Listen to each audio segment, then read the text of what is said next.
네, 경제현장 오늘 수요일 순서 시작하도록 하겠습니다. 오늘 두 가지 주제 준비했습니다. 잘 아시는 것처럼 요즘에 유가 때문에 전반적인 물가 상승률이 높아서요. 서민들, 기업들 고민이 많다 얘기들 많이 하고 계십니다. 인수위에서도 이 부분에 대한 얘기도 나오고 있고요. 고유가 상황, 또 고물가 상황 좀 짚어보고요. 특히 새 정부에서 내놓을 수 있는 대책들, 또 새 정부의 고민들 어떻게 풀어내야 될지에 대한 얘기를 좀 들어보도록 하겠습니다. 오늘 물가 얘기는 상명대 소재영 교수님하고 얘기를 나눠보겠습니다. 그리고 두 번째 주제는 주시장 얘기 좀 해보겠습니다. 인베스트 투자증권의 염승환 이사 잠시 후에 모시고 현재 주시장 상황 어떻게 좀 바라봐야 되는지 말씀을 좀 들어보도록 하겠습니다. 먼저 물가 얘기 좀 나눠보겠습니다. 교수님 어서 오십시오. 예, 안녕하세요. 예, 유가가 굉장히 오랜만에 보는 세 자릿수 이상 유가인 거죠? 그렇습니다. 뭐 한때 130불 배럴당 130불까지 이제 거래가 미국에서 되고 있죠. WTI라고 해서 이제 원유 유종 미국 상업거래소에서 거래가 되는 선물 가격인데 한때 130불대까지 육박하다가 최근 들어서는 유가 좀 빠졌어요. 그래서 104불대에 오늘 거래가 되고 있는데 그 이유를 보게 되면 이 수요 쪽에서 조금 둔화 현상이 생기고 있습니다. 지금 중국 상하이 같은 경우 코로나가 확진자가 많아서 그 상하이시를 봉쇄했다고 그래요. 그래서 2,500만 명 대상으로 전수조사한다고 그래서 중국의 수요가 하루 일평균 석유 사용량 20만 배럴 정도 줄어들 수 있다고 보면 수요 쪽에 좀 여유가 생겨가지고 유가가 좀 떨어진 요인이 있고요. 또 미국 같은 경우 지금 전략 비축유 SPR 방출 의사도 좀 시사하고 있는 것 같고, 그다음에 무엇보다도 러시아하고 우크라이나 지금 전쟁하고 있는데 그 평화 협상이 잘 되고 있다고 합니다. 그래서 그 문제가 좀 석유 가격을 좀 떨어뜨리는 수요 측면에서 영향을 주지 않았나 보여졌기 때문에 100불인데 그럼에도 불구하고 유가라는 게 변동성이 워낙 심해가지고 앞으로 120불, 130불 가지 말라는 법 없거든요. 그러니까 항상 유가에 대한 변동성은 올해 내내 인플레이션 공급 측면에서 압력으로 작용할 것 같습니다. 그러면 유가 전망과 결국 관련된 얘기긴 한데 그 전에 이렇게 우크라이나 사태니 하여간 요 전에 대략 한 80불 정도 수준이었던 거죠. 좀 시간 그렇습니다. 전쟁이 개시 전에 한 7, 80불 정도 유지가 되다가 이제 사실 급등했는데 그 배경을 보게 되면 지금 러시아 같은 경우 주요 석유 수출국이에요. 그렇죠. 그래서 오펙 플러스라고 그래가지고 그 오펙 카르텔에다가 과거에는 이제 비오펙 국가로 러시아 그다음에 일부 국가들이 있었는데 오펙 플러스로 통합이 되면서 주요 산주국인데 이제 수출 원유 거래의 전체 한 10%를 차지합니다. 러시아가요. 그다음에 석유 제품 같은 경우도 한 12% 정도 수출을 담당하고 있고요. 무엇보다도 유럽에 많이 공급되는 천연가스 같은 경우는 그 수출의 한 25% 정도를 전 세계에 차지하거든요. 그러니까 결론적으로 보면 러시아가 이런 지금 우크라이나하고 전쟁하면서 공급 쪽에 수출을 못하게 되는 차질 현상들이 앞으로 이제 유가를 올릴 수 있는 불안 요인으로 작용하고 있는 거죠. 그다음에 이제 오펙 플러스 같은 경우도 지금 유가가 많이 오르니까 지금 생산량을 좀 늘려야 되는 거 아니냐 해서 그동안에 한 하루당 40만 배럴씩 좀 증산했었거든요. 근데 주가가 많이 오르니까 오펙 플러스 같은 경우도 그렇게 고유가 상황을 즐기는 것 같습니다. 그래서 많이 올린다고 또 얘기 안 하다 보니 증산을 안 한다고 얘기하다 보니까 계속 석유 공급 측면에서 차질이 생기고 이런 게 특히 이제 미국이나 중국 같은 경우 석유 사용 많잖아요. 그러다 보니까 전 세계 글로벌 인플레이션 압력이 상당히 높아지고 미국 같은 게 아시다시피 2월 소비자 물가지수 7.9%까지 간 상황이고 우리나라도 지금 이번 달 한 4%까지 가는 거 아니냐 이런 우려가 나오고 있는 게 주로 에너지 가격의 급등인 것 같습니다. 그러면 이제 거꾸로 좀 들어가면은 가장 큰 게 어쨌든 러시아의 우크라이나 침공, 그러니까 러시아의 우크라이나 사태 이거라고 볼 수가 있는 거잖아요. 갑작스럽게 급등했던 이유 중에 하나로. 그러면은 이 요인이 해결이 되면 다시 한 80불대, 90불대로 조금 일단은 안정이 될 수 있는 여지가 도 있다라고 봐도 될까요? 완화될 개연성은 있어요. 일단 석유 공급이 이제 차질을 빚지 않는다 그러면 공급 측면에서 이제 유가 상승 요인이 해소가 되죠. 근데 다만 좀 우려되는 부분들은 이제 미국의 석유 재고인데요. 미국의 지금 석유 재고가 그 최근 5년 내에 가장 낮은 수치 유지하고 있거든요. 한 4억 배럴 정도 돼요. 한때 높았을 때 한 6억 배럴 가까이 됐었는데 네. 지금 뭐 4억 배럴 정도밖에 안 되니까 상대적으로 석유 재고도 낮은 편이고 그래서 이런 그 전체적으로 이제 여건은 좋지 않은 편이고요. 네. 아까도 말씀드렸지만 오펙 플러스가 증산에 대해서 이렇게 원하지 않는 것 같고, 그러니까 공급에 대한 차질 우려는 계속 지금 발생하고 있는 것 같고요. 또 예. 석유 시장 같은 경우는 또 중동의 지정학적 리스크가 가끔씩 생겨가지고 네. 언제든지 돌발 변수 생길 수 있는 상황이긴 합니다. 교수님 기억하시겠지만 제가 정확하게 몇 년 전인지는 모르겠는데 왜 몇 년 전에 셰일가스 한참 막 그 나오면서 유가가 3, 40불 때까지 뚝 떨어진 적이 있었잖아요. 그렇습니다. 제가 정확한 기억을 하는 건지는 모르겠습니다. 그러면은 그때 셰일가스가 나왔던 이유도 유가가 워낙에 높았기 때문에 그거에 대한 대응 차원에서 셰일가스 개발이 이제 채산성이 맞는다 뭐 이런 차원에서 나왔던 건데, 그러면 다시 셰일가스라든가 뭐 이런 식으로 뭔가 그런 어떤 대응책들이, 그러니까 공급 측면에서의 대응책들이 나올 수 있을까요? 뭐 그럴 가능성이 있긴 합니다. 왜냐하면 트럼프 행정부에서 전통적인 화석 연료에 대한 그 지원, 산업에 대한 지원을 많이 했었어요. 그랬죠. 그러다 보니까 이제 셰일가스사들이 그동안 저유가 상황에서 개발 단가가 안 맞는 거죠. 네. 그러다 보니까 개발을 포기하고 중도에 이렇게 그 사업을 젓는 경우가 많아가지고 상당히 그 셰일가스에 대한 그 전망이 어두웠었는데, 최근 이렇게 고유가 상황 지속된다 그러면은 다시 그 사업을 재개할 가능성이 있습니다. 다만 지금 그 바이든 행정부에서는 그런 그 전통적인 화석 연료에 대한 산업 지원보다는 친환경 에너지 쪽에 지원을 더 하기 때문에 아무래도 산업 그 활성화 측면에서는 좀 그 과거 이제 트럼프 정부 또는 약한 측면이 있는 것 같아요. 그러니까 이 셰일가스가 한창 개발되기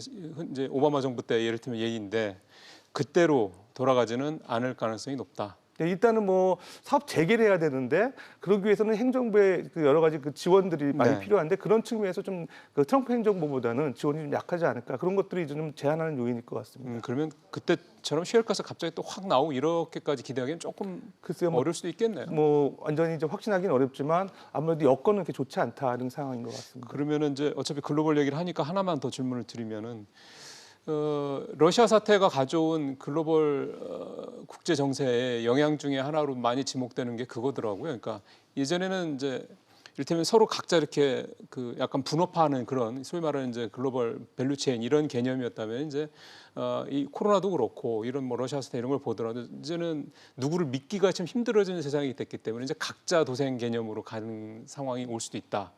근데 이제 특히 우리 같은 경우는 이제 각자 도생하기가 참 쉽지 않은 게 바로 에너지 문제인데, 예를 들면 미국이나 중국이나 러시아나 이런 식으로 그런 자원들이 충분한 나라들 같은 경우는 오히려 좀 더 소위 말하는 자원 민족주의 개념으로 이렇게 그런 것들이 강화될 수도 있지 않은가. 만약 그렇게 된다 그러면 당연히 또 수급 문제가 생기기 때문에 유가에는 더 부정적인, 그러니까 유가를 올릴 수 있는 이유가 되는 거잖아요. 그렇습니다. 지금 말씀하신 대로 글로벌 공급 체인이 많이 무너져가지고 네. 국제 간의 어떤 공조나 협업이 많이 이제 깨졌죠. 그러다 보니까 특히 에너지 문제에서는 독자 생존하기 어려운 부분이 있어요. 그러니까요. 근데 다행히 우리나라 그래도 석유공사가 해외에서 이제 그 원유 개발을 많이 하고 있고, 그다음에 이제 우리나라 같은 경우도 이제 미국의 전략 비축처럼 이제 어느 정도 이제 보관하고 있는 그 비축육들이 있지 않습니까? 예. 그러니까 경우에 따라서 뭐 정부에서도 상황이 계속 안 좋아지고 고유가 상황 지속되면 석유공사가 해외에서 확보하고 있는 유전을 통한 생산 그 원유를 좀 도입하는 방안도 고려하고 있는 것 같고요. 네. 근데 무엇보다도 제가 볼 때 이제 생산 단가가 이제 높이는 요인이 이제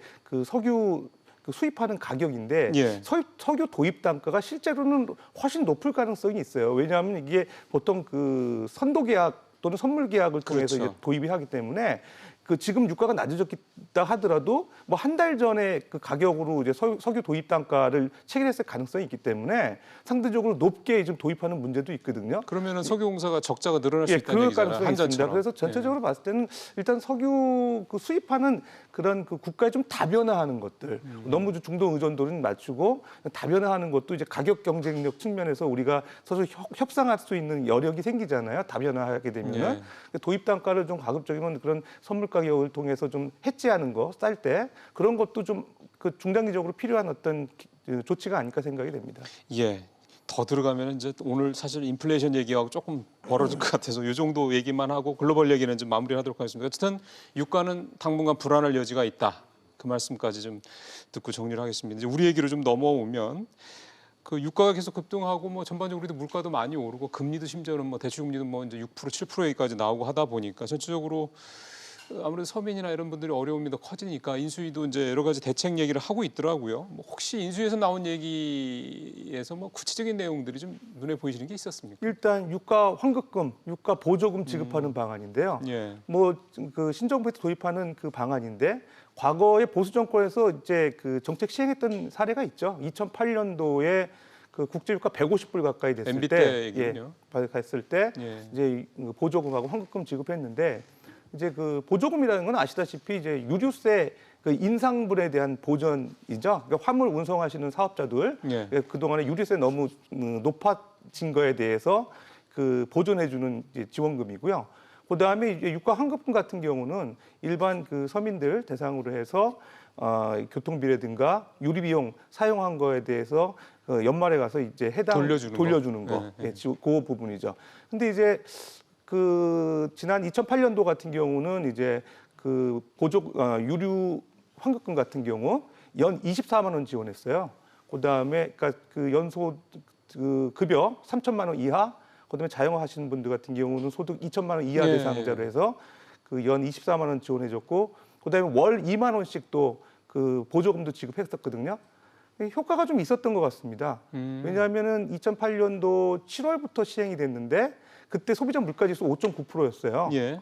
에너지 가격이 올라가서 그런 그 소비자 물가 급등했는데 그 2009년도 7월 달 보게 되면 1.6%까지 떨어졌거든요. 네. 그러니까 소비자 물가 인하되는 데 상당히 기여했고, 그다음에 이제 2011년도로 기억되는데 조세연구원에서 그런 그 환급금이나 보조금 지원한 거에 대해서 효과를 분석을 했었어요. 그 내용 보니까 그 가구당 월 그 지출, 소비 지출액이 6만 원 이상씩 늘어났다는 거죠. 가처분 소득이 늘어났다는 거죠. 그런 그러니까 보조금 받았는데 돈은 더 썼다 이런 얘기네요. 그렇죠. 그러니까 소비 진작에 효과가 있었다는 게 나온 겁니다. 그래서 예. 결론적으로 보면 뭐 소비에도 진작하고 물가도 억제하는데 그 환급금이나 보조금이 좀 기여했다. 그래서 아마 또 카드 꺼낸 것 같습니다.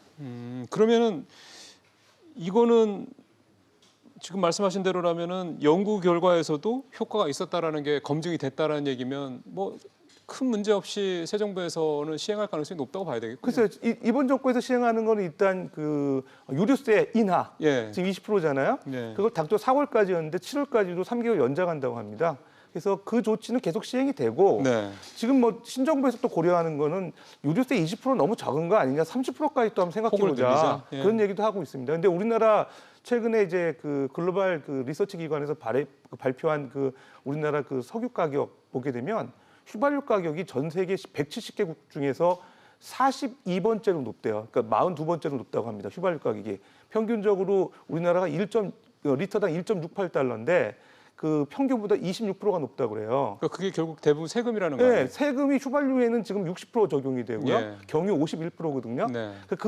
유류세 적용되는 비중이 틀려가지고 보통 경유가 휘발유 가격보다 한 200원 정도 쌌었어요. 예. 근데 요즘 보게 되면 경유 가격이 더 높거나 이게 한 80원대 정도밖에 차이가 안 나거든요. 깜짝 놀랐습니다. 네, 그게 사실은 그 러시아 우크라이나 사태에도 영향이 있습니다. 러시아가 EU 국가에서 주로 이제 러시아에서 경유를 많이 수입하는데 전 세계적으로 러시아가 수출 안 하니까 이게 이제 수요는 많은데 공급이 제한되면서 우리나라 이게 경유 가격에도 영향을 주는 것 같아요. 그래서 전체적으로 그런 현상들이 생기기 때문에 경유에 대한 보조금 지원, 또 화물 사업자들이 경유 많이 이용하잖아요. 운송 사업자들이 그런 분들에 대한 지원도 필요하지 않을까 생각됩니다. 그러면은 유류세는 우리가 예전에 유류세 인하는 몇 차례 저도 좀 봤던 기억이 나는데 이 유류세 인하 보고 지금 20%에서 어느 저 30%가 아니라 뭐 어느 정도까지 그 뭐랄까요 그 가능성 이거는 사실 또 세금 문제는 또 기재부 쪽에서 굉장히 예민하게 받아들이는 부분이기 때문에 그렇죠. 일단 뭐 유류세 20% 인하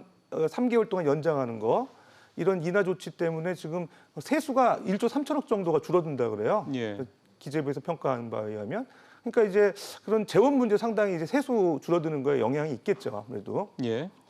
그러면 근데 사실은 세수 준다 얘기 맨날 하는데 뭐 항상 세수도 많이 남아가지고 또 그 계산 잘못했다는 얘기도 좀 듣고 있으니까 뭐 사실 그 얘기를 길게 할 얘기는 아닙니다만 그래서 오늘 말씀하신 김에 유류세가 지금 말씀하신 대로 뭐 50~60%라고 하면 아마 모르셨던 대부분의 시청자분들께서는 그렇게나 많이 붙어라고 생각하실 수도 있을 것 같아서요. 유류세를 아예 근본적으로 좀 낮추는 방안 이 부분은 상당히 좀 어려울까요? 가능할 거라고 보여집니다. 이게 지금 일괄적으로 유류세를 뭐 20% 인하하는 방안을 얘기하잖아요. 그건 일시적인 거잖아요. 예. 근데 그 안에 내용 보게 되면 그 구체적인 세금들이 6가지나 있어요. 네네. 지금 교통, 에너지, 환경세, 개별 소비세, 뭐 교육세, 심지어 교육세도 부과가 되고요. 그다음에 자동차 주행에 따른 자동차세, 부가가치세, 뭐 공적 부담금 이런 것들이 이제 세금으로 붙는데 지금 환경세 같은 비중이 환경세에 대한 비중이 꽤 높아요. 그러니까 지금 항목별로 세수가 지금 비중이 이제 높은 것도 있고 낮은 것도 있는데 네.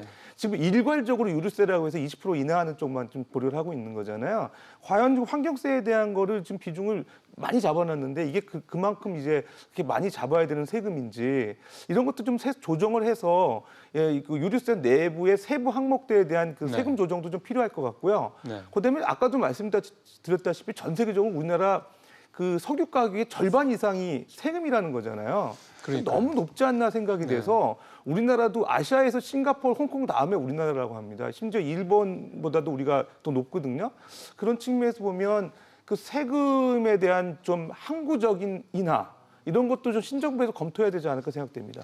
또 하나 이 유류세 현행 유류세에 대한 좀 근본적인 접근을 해야 된다고 생각하는 또 하나의 이유가 저는 전기차 관련된 부분이거든요. 지금 전기차하고 수전기차죠. 이게 어쨌든 빠르게 늘고 있습니다. 물론 뭐 전체적인 내연기관차 수에 비하면 아직도 뭐 미미한 수준이긴 하지만 좀 어쨌든 문재인 정부에서도 계속해서 이 친환경차 쪽에 대한 지원도 늘리고 어쨌든 여러 가지 확대하려고 하는 노력을 많이 하고 있는데 물론 다음 정부에서 어떻게 될지 모르겠습니다만 어쨌든 전 세계적으로 전기차라든가 이런 차들이 늘어난다고 그러면은 결국은 지금 내연기관 차들을 매기는 이 휘발유라든가 경유에 매기는 이 세금 부분이 점점 어쨌든 줄어들 수밖에 없는 거잖아요. 뭐 당장 확 줄어들지 않더라도 그러면 그런 것들에 대한 대비도 정부 차원에서는 미리 좀 해봐야 되는 거 아닙니까? 그렇습니다. 뭐 세수 줄어드는 거에 대한 대비겠죠. 근데 일단 어쨌든 전 세계적으로 보면 내연 자동차에 그 사용되는 연료들이 이런 화석 연료보다는 이제는 친환경적인 이 수소 또는 전기로 애들은 많이 변화하고 있고요. 있으니까요. 그다음에 전 세계적으로 글로벌 기업들 같은 경우도 보면 에너지를 이제 화석 연료가 아닌 그 친환경 에너지로 사용하겠다고 하는 그 리뉴어블 그 에너지 100이라는 뭐 캠페인 같은 거 벌이고 있어요. 그러다 보니까 이제 석유에 대한 수요가 줄어드니까 과연 그렇다고 수요가 줄어들면서 가격은 다운돼야 되는 건데 그럼 세금도 같이 인하돼야 되는 거 아니냐 이런 논의들이 구체화돼야 될 것 같고 다만 이제 신정부에서는 이제 화석연료에 대한 아직 그 이번 정부에서 좀 부정적으로 판단하는 것들 그런 것들을 좀 스탠스를 조절할 가능성은 있어 보여요. 그렇기 때문에 이제 그 세금 인하하는 여지가 오히려 좀 더 줄어들 가능성은 있긴 하지만 그럼에도 전 세계적으로 친환경 쪽으로 이제 에너지 사용이 늘어나기 때문에 이제 오래 전부터 이거 지금 유류세 지금 50% 60% 적용하던 이런 그 세부 항목도 조정하고 전체적인 유류세에 대한 인하도 적극 검토하는 게 글로벌 트렌드로 가지 않을까 생각됩니다. 예, 또 이게 갑작스럽게 뭐 얼마 안 남은 상황에서 또 하다 보면 또 국민들이 느끼는 혼란이 또 크니까 또 전기차나 수소차 같은 게 지금 일반 대중차, 그러니까 일반 국민들만 타는 차가 아니라 지금 뭐 어떤 사업자들도 이 전기차들을 많이 타잖아요. 택시들 전기차가 좀 많더라고요. 그러니까 그런 부분들을 전반적으로 좀 감안한 그런 유류세 관련돼서는 그런 고민들이 이제 시작이 돼야 되지 않나 생각이 좀 들어서 오늘 그 질문을 좀 드렸습니다. 경유 그러면 이 경유값 지금 아까 말씀한 대로 휘발유보다 좀 더 비싸거나 휘발유랑 거의 비슷하거나 이런 수준은 일시적으로 일단 봐야 되는 거죠? 일시적일 것 같습니다. 이제 아까 말씀드렸던 러시아 그 경유 수출의 차질, 그다음에 또 최근 들어가지고 여러 가지 그 경유에 대한 그 지금 공급에 대한 문제, 공급 문제 이런 문제들 때문에 이제 가격 차가 이제 역전되거나 아니면 좁혀들었기 때문에 그런 분들은 일시적이라고 봐야 될 것 같고요. 뭐 정부의 어떤 정책에 따라서 또 그 해소되는 기간이 좀 짧아지지 않을까 생각도 됩니다. 그러면은 오늘 말씀 나온 김에 이 유가 보조금이나 유가 환급금을 이제 새 정부에서 채택할 가능성이 상당히 높다 말씀을 하셨기 때문에 결국 이제 돈이 들어가는 일이고요. 이를테면 이제 유류세 인하를 해서 세수까지 뭐 1조 몇천 원은 줄어든다고 그러면은 결국 이제 정부 입장에서 봤을 때는 재정 부담이 된다는 얘기인데 추경 얘기가 또 나올 수밖에 없지 않느냐. 그걸 또 돈을 줘야 되는 거니까. 결국은 추경이 지금 뭐 지출 구조정해서 50조까지 하겠다는 얘기를 사실 어제 말씀을 나눠봤는데 두 분은 현실적으로 불가능하다 말씀을 하셨기 때문에 50조는 차치하고 뭐 20조가 됐든 30조가 됐든 만들어지게 되면 이 내용들이 포함이 될 수밖에 없겠군요. 그렇습니다. 또 2차 추경 얘기로 결국 가야 되는데 1차 추경이 있었고 2차 추경의 규모도 커질 것 같아요. 지금 보게 되면 가장 큰 문제가 물가 안정, 우리한 이런 유류세 지원 예. 이 부분을 통해서 보존해야 될 부분이 있고요. 그다음에 자영업자에 대한 지금 지원 부분이잖아요. 예, 예. 그다음에 이제 그 방역 지원금 이런 소상공인들에 대해서 600만 원씩 이제 지급하겠다고 지금 신정부에서 얘기하고 있거든요. 그 부분 또 그다음에 또 손실보상금을 최소 이제 그 1,500만 원 이상씩 보존해 주겠다 이렇게 얘기를 하잖아요. 그 부분 감안하면 뭐 최소한 19조에서 20조 정도의 그 추경 재원이 필요할 거로 추정이 되거든요. 근데 그 재원을 마련하기 위해서는 결과적으로는 또 적자국채 발행해야 될 것 같은데 그러니까 지출 구조만으로는 교수님도 안 된다고 생각하시는 거죠? 불가능하고 1차 추경 참고해 보면 지금 적자국채 규모가 한 11조 3천억 정도 되는 걸로 이제 알고 있는데 그러면은 지금 그 우리나라 적자국채 자꾸 발행하게 되면 이 통합재정수지에서 상당히 부정적인 영향이 있죠. 지금 70조 정도 적자가 계속 생기고 있는데 적자국채를 계속 발행하는 거는 사실 재정 건전성 측면에서 바람직하지 않고 신정부에서도 재정 건전성에 대한 준칙 만들어야 된다 강조하고 있는 측면에서 적자국채 발행하는 게 재원 조달 방법으로 적합한 거냐 이런 또 논란의 소지가 있을 수 있거든요.